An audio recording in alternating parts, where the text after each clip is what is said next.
कैसे हैं सब? मैं हूँ आपकी नटखट नेहा और मैं आई हूँ आपको कहानियाँ सुनाने।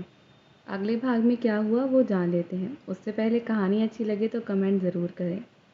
जिया ने जल्दी से आंखें झुकाकर कहा, मैं माफ़ी चाहती हूँ, मुझे थोड़ी पता था वो मिर्ची नहीं खाते। विनोद जी का मन कर रहा था कि अभी अपनी बेटी को यहाँ से ले जाएं। 1 मिनट भी यहाँ नहीं छोड़ेंगे। कितना कुछ हो गया था, वो कुछ कर भी नहीं पा रहे थे। उनके अंदर बहुत गुस्सा भरा हुआ था। विराज की इस हरकत ने उन्हें बहुत ज़्यादा तकलीफ़ दी थी। बाहर से वो ठीक दिखाई दे रहे थे, पर मोनिका की खातिर वो चुप थे, क्योंकि तमाशा करना ठीक नहीं था। ये मोनिका का ससुराल था। सब लोग परेशान थे कि तभी उस कमरे का दरवाज़ा फिर से खुलता है और इस बार विराज रूम में आता है। उसके पीछे साहिल था। विराज को देखकर सब लोग गुस्से से उसे देखने लगते हैं। विनोद जी की आंखों में थोड़ी सी नाराज़गी और बढ़ गई। केतकी जी भी परेशान थी। शुभ तो विराज को मारने का सोच रहा था, पर अपनी बहन के कारण चुप था। जिया विराज को देखकर जल्दी से अपनी माँ के पीछे छुप गई। उसे डर था फिर कुछ न हो जाए। विराज विनोद जी के बिल्कुल पास आकर घुटनों के बल बैठ जाता है और अपना सिर झुकाकर अपने दोनों हाथ जोड़कर कहता है, मुझे सिर्फ 5 मिनट चाहिए आपसे। मैं आपको समझा सकता हूँ मैंने ऐसा क्यों किया। अगर उसके बाद आप जिया को ले जाना चाहें तो आप चले जाइएगा। मैं नहीं इंटरफेयर करूँगा उसकी लाइफ में। उसकी इस हरकत ने वहाँ खड़े हर इंसान को हैरान कर दिया था। विराज सिंघानिया, घमंड उसमें कूट कूट कर भरा था। बचपन से ही वो 1 नंबर का घमंडी था। कभी किसी के सामने सिर झुकाना उसे आता ही नहीं था। गुस्सा उसकी नाक पर रहता था। ऐसा था कि जैसे आसमान पर गुस्सा रहता हो। और एक लड़की के लिए वो अपने घुटनों पर आ गया था। वो खुद को मुस्कुराने से रोक नहीं पाई। उनका बेटा मोहब्बत में था। वो प्यार में कैसी कैसी हरकतें कर रहा था। उसे पता ही नहीं था कि वो बिल्कुल बदल गया था। सरिता जी ये सोच रही थी। विराज और विनोद जी होटल के बाहर बने छोटे से पार्क में थे। वहीं लगे झूले के पास दोनों ही खड़े थे। विराज आसमान को देखकर कहता है, मैं जानता हूँ जो हरकत मैंने की वो सही नहीं है। एक लड़की की इज्जत के साथ खेलना शायद मौत के बराबर होगा। पर मेरा विश्वास कीजिए, अगर मैं ये कहता कि मैं जिया से पागलों की तरह प्यार करता हूँ तो कोई मेरी नहीं सुनता। यहाँ तक कि मेरी माँ भी, वो भी मुझ पर विश्वास नहीं करती। और अगर जिया मुझसे दूर हो गई तो शायद मैं जी नहीं पाऊँगा। विनोद जी हैरान सा हो गए। वो ध्यान से विराज की तरफ देखने लगे। उसकी आंखों में सच्चाई नज़र आ रही थी, साथ में दर्द और अकेलापन, तकलीफ, उदासी, पता नहीं क्या क्या था उसकी आंखों में, एक अजीब सा सूनापन। वो समझने की कोशिश कर रहे थे कि विराज के साथ ऐसा क्या हुआ था जो वो इस तरह तड़प रहा था। इतना अकेलापन उसके अंदर भरा हुआ था। वैसे तो वो कुछ कहना चाहते थे कि पर चुप रह गए। वो विराज की बातें सुनने लगे। विराज फिर से उन्हें कहता है, मैं जानता हूँ आप क्या सोच रहे हैं। अगर मैं उसे पसंद करता तो मैं उसे आपके घर रिश्ता भेज देता, अपनी माँ को बताता, पर ये सही नहीं होता। वजह आप जानते हैं। इस घर में बहुत से लोग हैं जो कभी मेरी शादी उससे नहीं होने देते। मैं किसी का नाम नहीं लेना चाहता, पर आप समझदार हैं, मुझसे बड़े हैं। आप अच्छे से जानते हैं कौन बुरा है कौन अच्छा है। विराज का इशारा मोनिका की माँ की तरफ था। विनोद जी को समझ आ गया था, वो भी 1 मिनट में। वो समझ रहे थे ये लड़का किस तरह बात कर रहा था और वो सच कह रहा था। मोनिका की माँ ये कभी नहीं चाहेगी जिया जैसी मिडिल क्लास लड़की उनकी बेटी की बराबरी करे, और वो कभी ये होने भी नहीं देंगी। भले ही मोनिका और शुभ जिया पर जान छिड़कते हों, पर उनकी माँ में कहीं न कहीं थोड़ा घमंड तो था। विराज की आंखों में एक अलग सी उदासी और खालीपन था। विनोद जी से रहा नहीं गया तो उन्होंने पूछ लिया, क्या मैं जान सकता हूँ तुमने ये क्यों किया? और तुम इतने श्योर कैसे हो कि मेरी बेटी की शादी तुमसे कभी नहीं होती? विराज मुस्कुराकर कहता है, अंकल मैं बेवकूफ़ नहीं हूँ, मैं सब जानता हूँ। कौन कितना अच्छा है। मैं कहता नहीं हूँ बस क्योंकि मैं दुनिया से दूर रहना चाहता हूँ। पर जिया की तरफ कभी भी मैं अट्रैक्ट नहीं हुआ। वो मेरी मोहब्बत है, वो पहली मोहब्बत है। और मैं बहुत कोशिश कर रहा हूँ अपने आप को समझाने की, पर भगवान ने मेरे हिस्से में तड़प लिखी थी। उन्होंने शायद सोचा था मैं तड़प लूँ, उसके बाद मैं उसे पा लूँ।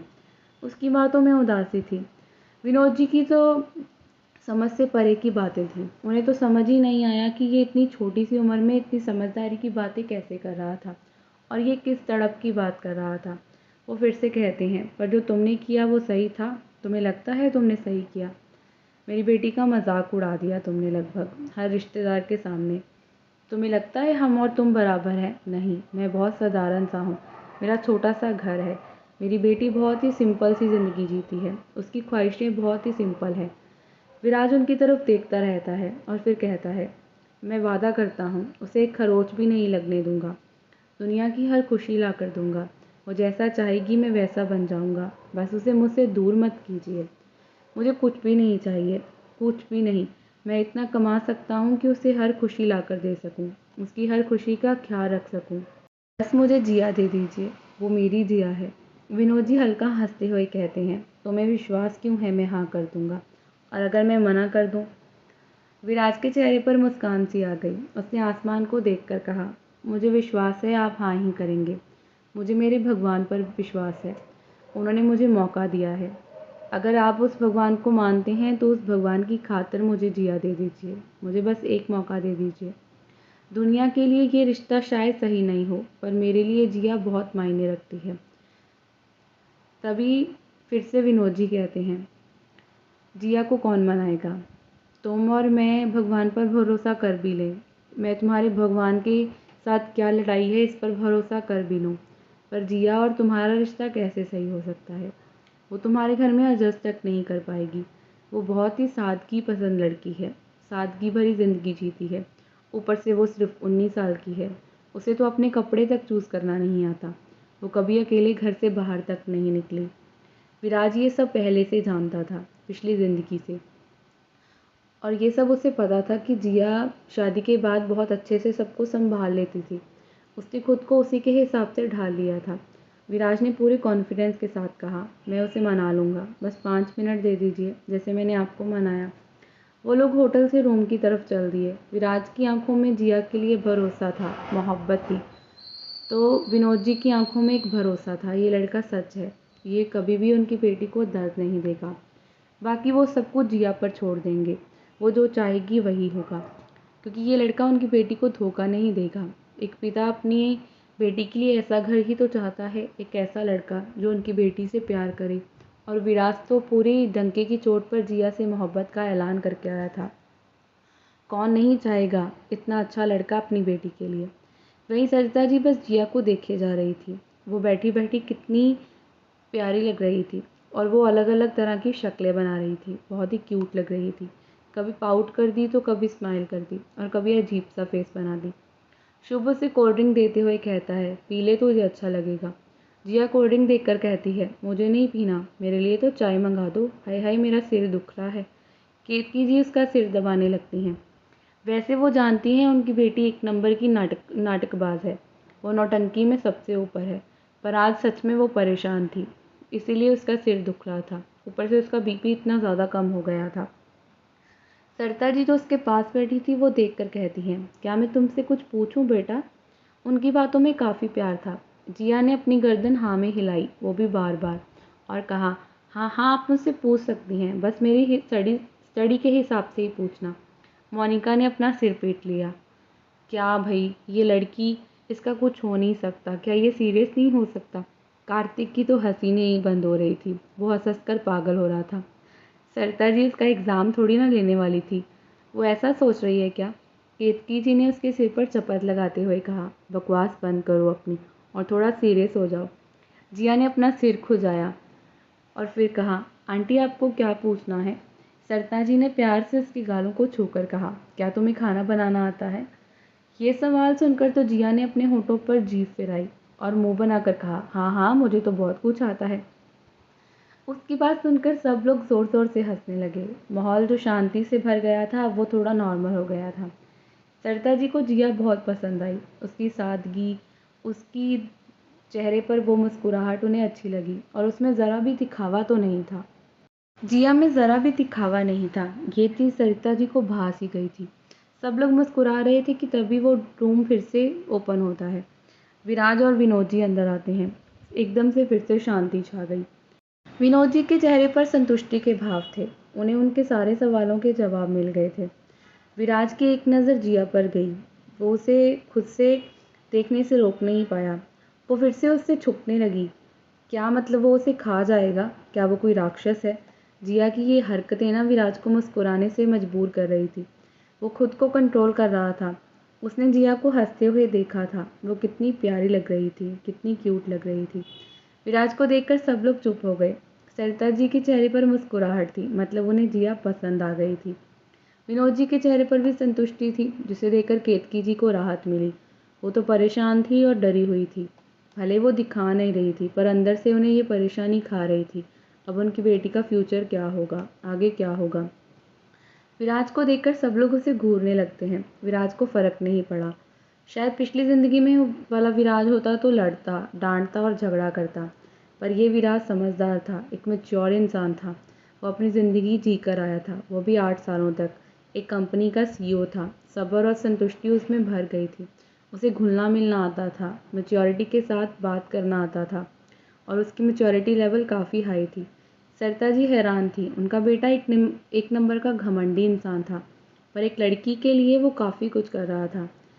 वो हर किसी के पास जाकर अपने हाथ जोड़कर उसके सामने झुकने को तैयार था। वो खुद को मुस्कुराने से रोक नहीं पाई। कार्तिक और मोनिका भी उतना ही हैरान थे। मोनिका तो विराज के लिए इतनी ज़्यादा शौक थी कि समझ नहीं पा रही थी। विराज ने कभी गलत शब्द नहीं कहे, पर वो सबसे दूर रहता है। उसे अकेला रहना पसंद है। वो काफ़ी अजीब है। पर आज जो विराज उनके सामने था, वो खुलकर अपने दिल की बात कर रहा था। वो डंके की चोट पर अपनी मोहब्बत का ऐलान करने को तैयार था। उससे भी अजीब ये था कि वो प्यार का इजहार सबके सामने कर रहा था, पूरी दुनिया के मतलब सामने। उसने तो ऐसा कर दिया था कि कोई जिया को उससे दूरी ना कर पाए। तभी सरिता जी विनोद जी एक दूसरे को देखकर मुस्कुराते हैं। सरिता जी सबको देखकर कहती हैं, हम सबको बाहर जाना चाहिए। मुझे लगता है बच्चों को आपस में बात करने का मौका मिलना चाहिए। केतकी जी भी विनोद जी की बात पे सहमत हो जाती हैं। वहाँ पर एक इंसान था जो गुस्से से खड़ा था। वो कहता है, मैं अपनी दीदी को छोड़कर नहीं जाऊँगा।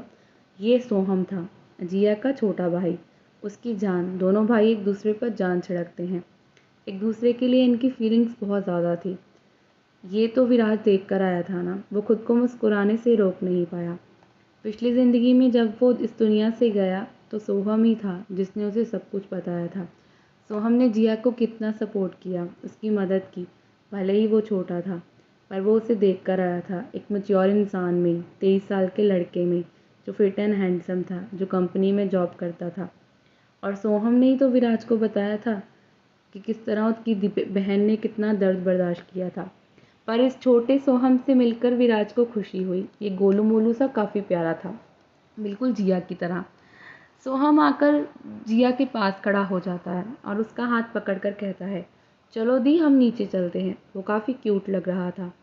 शुभ के चेहरे पर मुस्कान थी। ये सब उसी ने किया था। उसी ने सोहम को कहा था कि जिया को बचाना है। केतकी जी सोहम का हाथ पकड़कर कहती हैं, इतने बड़े नहीं हुए हो कि अब हमारे बीच बोलो। चलो यहाँ से, तुम्हारी दी को छोड़ दो, वो यहीं ठीक है। दीदी अपनी ज़िंदगी के फैसले खुद कर सकती है और उन्हें यहाँ कोई खतरा नहीं है। सोहम थोड़ा विराज को घूरते हुए कहता है, मैं यहाँ दीदी को नहीं छोड़कर जाऊँगा, मैं तो लेकर जाऊँगा। शुभ भैया कह रहे थे कि ये उन्हें ले जाएंगे और हमसे बात भी नहीं करने देंगे। विराज ये देखकर हंसते हुए कहता है, ऐसा कुछ नहीं होगा। गुस्से से शुभ की तरफ देखता है और शुभ वहाँ से भाग जाता है, जैसे उसने कोई गुनाह किया हो। एक एक करके सब लोग वहाँ से चले गए थे। अब वहाँ पर सिर्फ विराज और जिया थे। जिया जो चुपचाप से बेड पर बैठी थी, पैर ज़मीन पर थे और हाथों में दुपट्टा था, जिसे वो नीचे घूर घूर कर देख रही थी। विराज बिल्कुल सामने जाकर खड़ा हो गया और फिर पैरों के पास बैठ गया। वो बहुत करीब थे। उसने अपना सिर जिया की गोद में रखा। जिया ने इस बारे में सोचा नहीं था कि विराज कुछ ऐसा कर सकता है। उसे समझ ही नहीं आया। असल में विराज की आंखों में आंसू थे, जिया को जिंदा देखकर, जो उसके गालों पर आ गए थे। वो अपनी पिछली ज़िंदगी में इस लड़की को दर्द भरी मौत देखकर आया था। उसने देखा था वो कितने दर्द में थी जब वो इस दुनिया से गई। जब वो लौट कर आया तो उसने क्यों नहीं उसे बचा लिया। बस वो उससे एक बार मिल तो लेती। पर भगवान ने उसे वापस भेज दिया, जिया को बचाने। और उसने शुरुआत भी की है, पर जिया को मनाना होगा। और उसके आंसू उसे बहुत तकलीफ़ दे रहे थे। वो जिया के सामने कमज़ोर नहीं पड़ना चाहता था। वो इसे कैसे समझाएगा कि वो इसे कितनी मोहब्बत करता है। कैसे समझाएगा कि वो कितना तड़प रहा है इसके लिए। वो कैसे बताए कि वो मरकर लौट कर आया है इसके लिए। शायद वो विश्वास ही ना करे कि वो ज़िंदगी के 8 साल जीकर अकेले तन्हा वापस आया था, उसे बचाने के लिए, अपनी मोहब्बत को बचाने के लिए। शायद कोई भी इस बात को यकीन नहीं करता। अगर वो चीख-चीख कर भी कहता तब भी कोई नहीं मानता कि वो इस लड़की से तब से प्यार करता है जब वो पहली ज़िंदगी जीता था।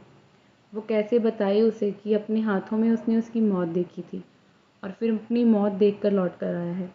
उसके इमोशंस उसके गालों पर आ गए थे। वो बार-बार उसके आंसू बनकर बह रहे थे और जिया के सामने वो कमज़ोर नहीं पड़ सकता था। वहीं जिया विराज की इस हरकत से सुन्न पड़ गई थी। वो 2 बार मिली है, एक बार मोनिका की शादी में और आज एक बार ये हरकत हो गई और ये लड़का उस पर हक जता रहा था। पर जिया ने कुछ कहा नहीं। उसने अपनी आंखें बंद की। ये एहसास बहुत नए थे, बहुत खूबसूरत थे। विराज ने अपना हाथ जिया के हाथ पर रखा और उसका हाथ अपने सिर पर, जैसे कहना चाहता हो मुझे सुकून चाहिए। जिया ने बस विराज को देखा। पता नहीं क्यों पर उसकी करीबी उसे अच्छी लगी। उसे अजीब तो लग रहा था। जिया ने जब पहली बार विराज को देखा था तो मोनिका की शादी में 2 साल पहले। तब के और अब के विराज में ज़मीन आसमान का अंतर था। वो एक घमंडी और अकड़ू इंसान था, पर आज का विराज बहुत ही अलग था। वो लड़का उसके पैरों के पास बैठा था। वो क्या फील कर रहा था? विराज खुद को शांत करने की कोशिश तो कर रहा था पर नाकाम था। वो रोकर जिया के मन में सवाल पैदा नहीं कर सकता और वो जानता था जिया उसे इस तरह देखकर शक करेगी। क्यों रो रहा है वो? जिया के मन में बहुत सारे सवाल आ जाएंगे जिसके जवाब वो दे नहीं सकता। वो खुद को शांत करता है। उसने जिया की तरफ देखा जो बस उसे देख रही थी। विराज को लगा उसका सपना सच हो गया। पिछली ज़िंदगी में उसने 8 सालों तक हर वक्त यही सोचा था, अगर जिया उसकी होती तो क्या होता, वो उसके साथ किस तरह पेश आती, वो क्या बात करते, वो कैसे एक दूसरे के करीब जाते। विराज की चुप्पी जिया को अजीब लग रही थी। काफ़ी देर चुप रहते हैं। विराज कहता है, कुछ पूछना है? जिया ने जल्दी से अपना फेस दूसरी तरफ कर लिया। उसके मुंह से सवाल ही कहाँ निकल रहे थे। उसने खुद को शांत किया और विराज की तरफ देखा, पर कुछ कहती नहीं है। उसके चेहरे पर उसके बालों की लटें बार बार आ रही थी, जो उसे और भी हसीन बना रही थी। विराज का दिल चाह रहा था कि वो उन्हें छुए, उन्हें पीछे करे, पर उसने खुद को रोक सा लिया। शायद ये अभी गलत होता। उसने फिर से जिया की तरफ देखा और कहा, जानता हूँ तुम्हारे मन में सवाल है। क्या पूछना चाहती हो कि ऐसा क्यों हुआ? जिया छोटे बच्चे की तरह मुंह फुलाए दूसरी तरफ देखने लगती है। विराज खुद को मुस्कुराने से रोक ही नहीं पाया। उसे ज़रा भी अफसोस नहीं है कि उसने इस लड़की से प्यार किया। उसने इसे चुना और इसके लिए खुद को ख़त्म कर लिया, बल्कि 8 साल इंतज़ार किया। उसकी मोहब्बत आज जीत सी गई थी। उसे खुशी थी कि उसने इससे प्यार किया, इस लड़की को चाहा। विराज को पता था जिया अपनी पिछली ज़िंदगी में 8 सालों तक शादीशुदा थी, पर उसे कोई बच्चा नहीं था। पर इस बात से भी उसे कोई फ़र्क नहीं था। बस वो जिया से प्यार करता था। जिया उसके साथ है तो वो उसकी पूरी ज़िंदगी को अपना बना लेगा। जिया विराज को देख रही थी। पता नहीं क्यों विराज की आंखों में खालीपन उसे नज़र आ रहा था। एक तड़प थी, एक उदासी थी। वो ये महसूस कर सकती थी। वो खुद को समझा नहीं पा रही थी कि विराज के अंदर क्या है, विराज के दिल में इतना दर्द क्यों है। विराज ने उसका हाथ पकड़कर अपने दिल पर रख दिया, जो बहुत तेज़ धड़क रहा था। उसकी धड़कनों का शोर बहुत तेज़ था। जिया ने अपनी पलकें झुका ली। उसे हल्की सी शर्म महसूस हुई। विराज ने कहना शुरू किया, मैं जानता हूँ तुम जो कह रही हो या सोच रही हो, पर मैं गलत नहीं हूँ। मैं तुम्हें हर्ट नहीं करना चाहता। मेरा मोटिव ऐसा नहीं था। मैं जानता हूँ मैं स्वार्थी हूँ। हाँ, मैं स्वार्थी हूँ क्योंकि मैं तुम्हें खोना नहीं चाहता। तो ऐसा समझ लो ये आखिरी मौका था मेरे पास अपनी मोहब्बत को पाने का, और इसके बाद मैं तुम्हें खो देता। तुम सोच रही होगी मैं क्या कह रहा हूँ, पर मैं तुम्हें अपने दिल की बात बताना चाहता हूँ जिया। तो सुनो, मैं तुमसे प्यार करता हूँ। जब से तुम्हें देखा है मेरे अंदर भावनाएं हैं। मैं नहीं जानता ये क्यों हुआ, पर मैं तुम्हें खोना नहीं चाहता।